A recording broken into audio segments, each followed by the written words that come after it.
So this is a model of the current events reading assignment that we will be beginning this week in class.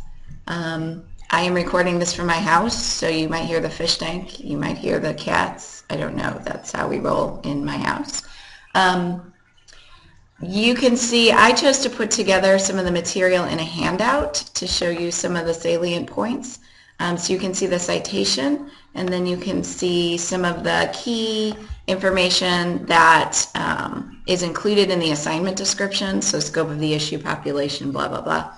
I sort of gave you a synopsis of those, and then I put in some additional information you can see in the table on the bottom in here to just give you more contextual information and more information about the article itself. So this is not a requirement, but I chose to put together a handout so people could follow me. So these presentations should be about 5 to 10 minutes, so not too long. So this is how I would do this presentation if I were to do it in class. I wouldn't give out the handout to begin with. The first thing I would do is I would divide the class in half, and I give each half of the class an issue.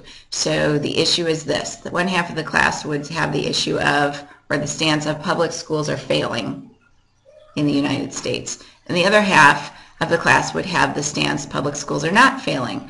And you would have to discuss this in your group, and you would have to come up with arguments to support your stance. And so we would do that for a few minutes. The reason being is that what this article actually does is profile somebody who's pretty much on the forefront of this this debate about public education in the United States. Her name is Diane Ravitch. She has a pretty big background.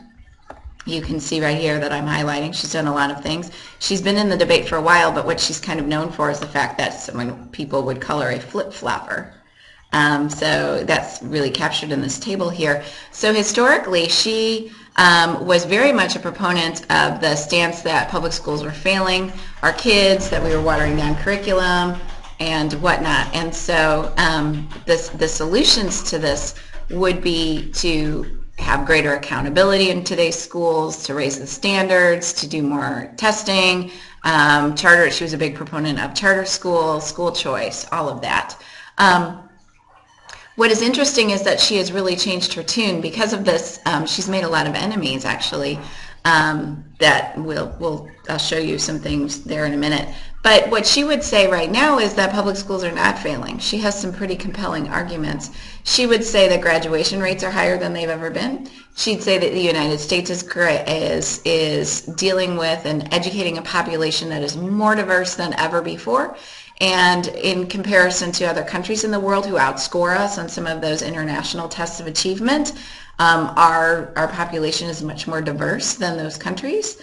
And that, quite frankly, we've never done well in those tests since the very beginning, since they were a thing. And so they're limited in their scope. They don't test creativity. They don't test character. They don't give you the whole picture of what public schools are doing. She would say that the solution to this is very similar to what we've been talking about in class in terms of dealing with and providing resources for the community that surrounds some of these schools, and also to to rethink schools in terms of having them sort of morph into these community resource centers. One of the links I gave you for your readings today, for Tuesday, is the Harlem Children's Zone, which is very similar to some of these ideas that she has. And I think this quote down here is pretty interesting. So because of this flip-flopping, she has kind of gained some notoriety here. The last thing we would do in the presentation is actually go and look at some of these online battles that are occurring. Diane Ravitch has a blog. It's pretty well populated and updated and has a lot of contributors. And then to counteract that, there's also a Twitter feed that's to sort of bring her down called Not Diane Ravitch. So we take a look at some of those postings as well.